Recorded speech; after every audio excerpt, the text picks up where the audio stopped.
안녕하세요, 여러분. 저는 이곳 프랑스에서 30년 차 객지 생활을 하고 있는 프랑스 소식통입니다, 여러분. 그럼 오늘 제가 여러분과 공유할 프랑스 소식은요, 코로나와 연관된 소식입니다, 여러분. 근데 이건 먼 나라 프랑스 소식이라기보다는 우리 지구인 모두가 겪는 우리의 소식이나 마찬가지인 것 같아요. 지금 이곳 프랑스는요, 4월 2일 목요일이고요. 이제 지금 오후, 시간 좀 됐네요. 지금 한 6시쯤 됐어요. 그리고 여기 썸머타임이 있어서요, 1시간 더 빨리 가더라고요. 그러다 보니까 한국하고 거의 8시간 차이가 나는 것 같아요. 그리고요, 지금 프랑스 코로나 질병관리본부의 정식 통계로는요, 감염자가 4,861명이 오늘 24시간 안에 집계된 그 감염자와 합해서 모두 56,989명이 되었습니다, 여러분.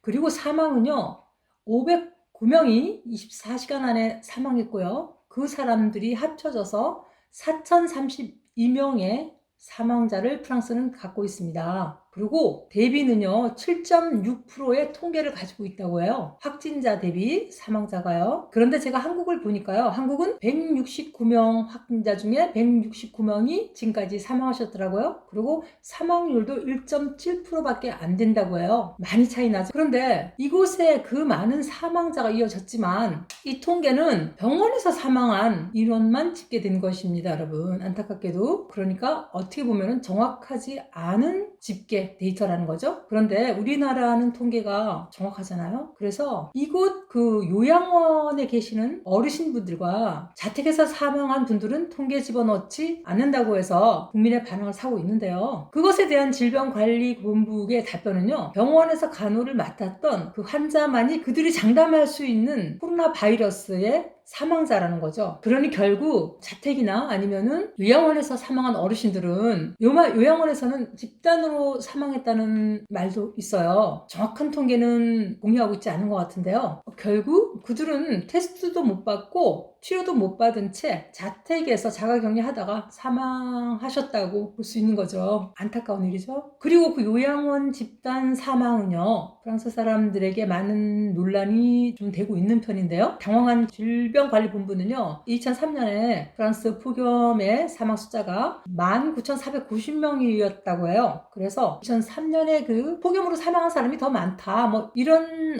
변명을 넌지시 던지는 거죠. 근데 그때 노인분들이 많이 돌아가셨어요. 그리고 여러분, 이곳은요, 에어컨이 없어요. 에어컨을 설치할 정도의 건물 구조도 아니고요. 그 건물 구조가 너무 오래됐기 때문에 에어컨을 설치하려고 벽을 뚫을 수도 없는 구조고요. 그리고 실외기라고 하나요? 그것을 바깥에 어디 둘 수 있는 자리가 없어요. 여러분도 보시다시피 프랑스는 이렇게 집과 이쪽 집과 담이 붙어 있어요. 그렇기 때문에 공간이 전혀 없다는 거죠. 실외기를 둘 앞으로 지구 온난화가 오면은 그 실외기 그리고 그 에어컨에 대한 어떤 문제가 자꾸 대두될 것 같습니다, 여러분. 2003년을 이야기하다가 보니까 생각이 나는데요. 2003년에 많은 학생들의 일화가 있는데요. 그때는 너무 더우니까 저녁에 집에 들어가면은요, 겨울옷을 다 꺼내 입고, 이제 보통 학생들은 맨 위층에 살거든요. 맨 위층 식모방. 집이 건물을 하나 지으면은 밑에는 건물 주인이 살고, 그리고 그 방에 하나를 꼭 딸려서 집을 팔았나 봐요. 그래서 맨 위층에는 식모 도우미라는 분들이 밑에 내려가서 일하시고 그 위에 가서 자는 그런 아주 좁은 잠만 잘 수 있는 그런 방이에요.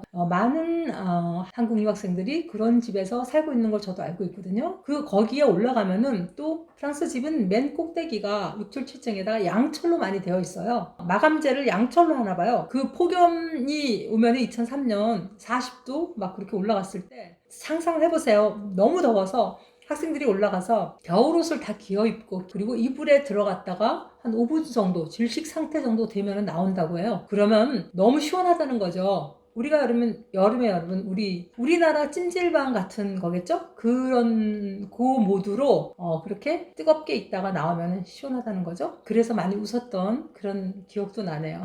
그런데요, 이 프랑스의 기후는 여름에는 상당히 건조한 더움이에요. 건조하고 태양은 반짝, 날씨는 덥고 아주 한국에서 제가 2018년 여름이었나요? 2018년 여름이 여기와 비슷한 여름이었던 것 같아요. 햇살은 뜨겁고 그러다 보니까 비는 안 오고 건조하죠. 상당히 건조해도 한국은 그래도 여기보다는 건조하지 않았어요. 제가 그때 봤을 때. 그렇게 건조함으로 인하여 선풍기를 가동을 못 시켜요. 여기도 이제 선풍기라고 해서 지구 온난화에 날씨가 더우니까 여름에 선풍기를 가동을 시켜보면요. 이 온도가 되게 습하지 않고 건조하기 때문에 이 건조한 온도에다가 건조함에 선풍기를 돌리게 되면요 이 목이 막 이렇게 붙어요. 그러고 그 몸에 그 수분이 없어서요 건조해서요 그러니까 건조한 상태에 또 건조하게 말리는 거죠. 아주 못 견디는 그런 아주 악한 상황이에요. 아주 견디기 힘들어요. 그래서 여기서는 그래서 선풍기를 쓰지 않아요. 선풍기 문화가 아니에요. 그런데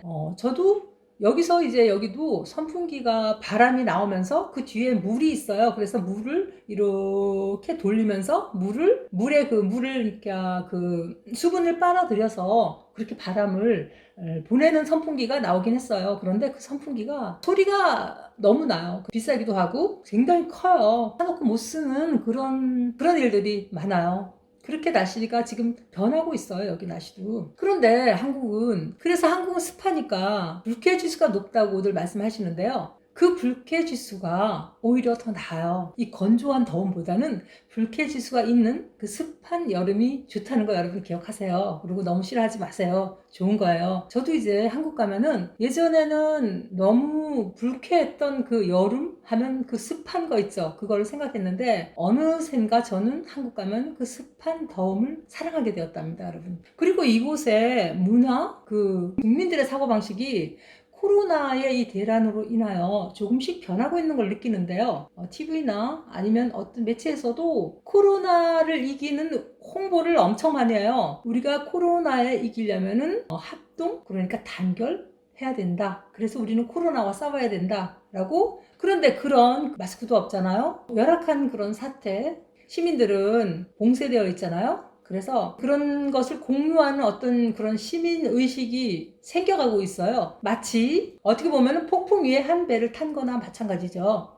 우리 인간은 어떤 안타까움이나 불행에서 오는 그런 그 공감대 형성이 가장 빠르게 우리를 느낌을 전달해주고 그리고 감정에 동요되고 기억에 많이 남는다고 하잖아요. 그래서 우리가 보면은 남자분들은 군대 얘기, 여자분들은 해산하는 얘기, 그런 이야기를 우리가 밤새도록 해도 지치지 않잖아요. 그래서 이곳 분들이 SNS 유저가 5배로 늘어났다고 해요. 왜냐하면 봉쇄되었는데 만나질 못하니까 SNS로 서로 연락을 한다는 거죠. 그래서 이곳에서 가장 많이 하는 SNS는 인스타그램, 왓츠업, 스냅샷, 트위터, 페이스북 뭐 이런 것이 5가지가 가장 많이 하는 그 SNS인데요. 거기에서 교사분들이 초등학생들한테 받아쓰기를 시킨다거나 모여가지고 얘 모여라, 아니면은 또 음악인들은 무료 콘서트를 하기도 한다고 해요. 그런데 사람들이 엄청 많이 커넥트를 한다고 해요. 그래서 그런 것들은 영리 목적이 아니니까 신선하고 나눔이고 진심 어리기도 하죠. 그리고 총리님께서 어제 수능시험 6월 중순에 여기 수능시험이 있거든요. 그 수능시험을 6월과 7월에 걸쳐서 일주일간, 여기는 수능시험을 하루 보나요? 한국은? 여기는 일주일 동안 봐요. 그러니까 종목별로 수학, 역사 이렇게 나누어가지고 보는데요.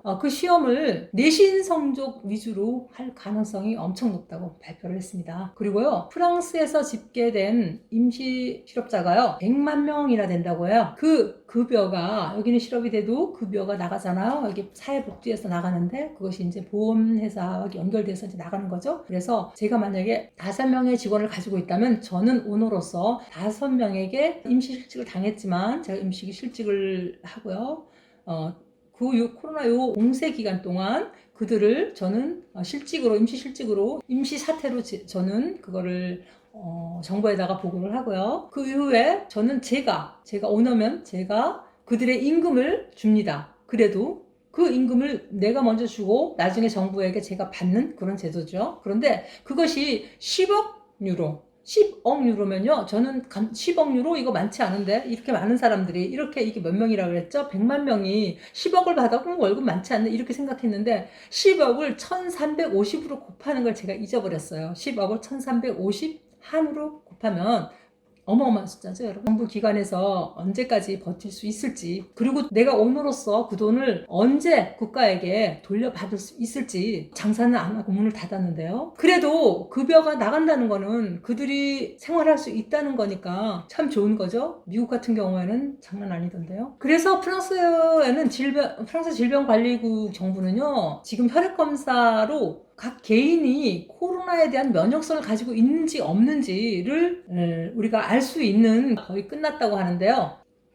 그런데 지금 여러분, 코로나 전쟁이 낳은 또 하나의 전쟁이 시작되고 있어요. 그것이 마스크 전쟁인데요. 러시아의 국토인 시베리아에요, 중국인들이 비행기로 거기다가 자기네 마스크를 갖다 놓고 이제 판다고 해요. 장사하는 거죠. 프랑스는 시베리아잖아요. 그러니까 시베리아로 들어갈 수 있는 그런 그 비행기가 들어갈 수 있는 허락을 받는데도 시간이 걸리고 쉬운 건 아니라고 해요. 그 마스크조차도 지금 너무나 세계적으로 사람들이 와서 그 마스크를 달라고 하니까, 주문했던 마스크가 도착했지만 또 저쪽에서, 다른 쪽에서 돈을 더 올려주겠다 그러면은 그쪽에서 팔아버린다는 겁니다. 그래서 내가 주문한 마스크를 내 손에 가지고 온다는 거, 그거는 거기에다 주문했지만 그 마스크가 경매에 붙이는 거나 마찬가지가 되는 거죠. 거기에서 그렇게 산다면은요. 그래서 프랑스는 좀 실망을 많이 하고 있더라고요. 왜냐면 그도 그런 것이 중국이잖아요. 현금으로 거래가 되는 걸 중국은 더 좋아하는데요. 중국에서는 3, 4배 올려서, 그러니까 경매로 붙이는 거죠. 그래서 경매를 붙이는 게 아니라 경매처럼 그렇게 된다는 거죠. 그럼 여러분, 중국은 달러를 좋아하겠습니까? 아니면 유로를 좋아하겠습니까? 유럽 자국의 힘을 높이기 위해서는 달러가 좋겠죠? 그러면은 누가 제일 많이 사가지고 갈까요? 그 마스크를? 미국이죠, 여러분. 그럼 여러분, 이거 영상 한번 보시죠. Notamment au Quai d'Orsay, bataille vraiment avec les Russes parce que cet avion devait s'arrêter, ou s'est arrêté en tout cas en Sibérie. Il fallait avoir des papiers parce que l'espace aérien est fermé, sauf pour certains avions de fret, mais avec des délais très longs. Et bien là aussi, il faut se battre. Et puis Geodis, qui sur place amène les masques de l'usine chinoise jusqu'à l'aéroport, et bien on nous dit aussi, les équipes ont dû batailler parce qu'il y a des barrages routiers, des fois ça ferme, des fois ça s'ouvre. Il faut faire attention sur le tarmac, c'est extrêmement compliqué. Et tout le monde veut de ces masques, surtout la plus grande puissance économique du monde, qui, ça n'est pas un secret, a toujours su, et ça ne date absolument pas de Donald Trump, hein, les Américains ont toujours su ou cru qu'à coup de $, ils pouvaient tout acheter.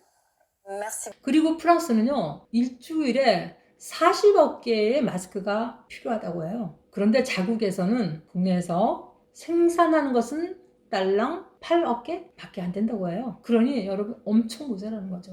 그리고 중국에서 이번에 36억 개가 들어왔어요, 며칠 전에. 그거는 프랑스에서 처음에 중국에서 그 대란이 일어났을 때 의료기기를 도와줬다고 하더라고요. 그래서 거기에 대한 보답으로 36억 개가 며칠 전에 도달해서, 그래도 그나마 프랑스는 한숨 놓은 거죠. 여러분, 그럼 저는 이제 다음 영상에서 여러분 만날게요. 소중한 구독, 좋아요 부탁드려 볼게요. 그럼 안녕히 계세요.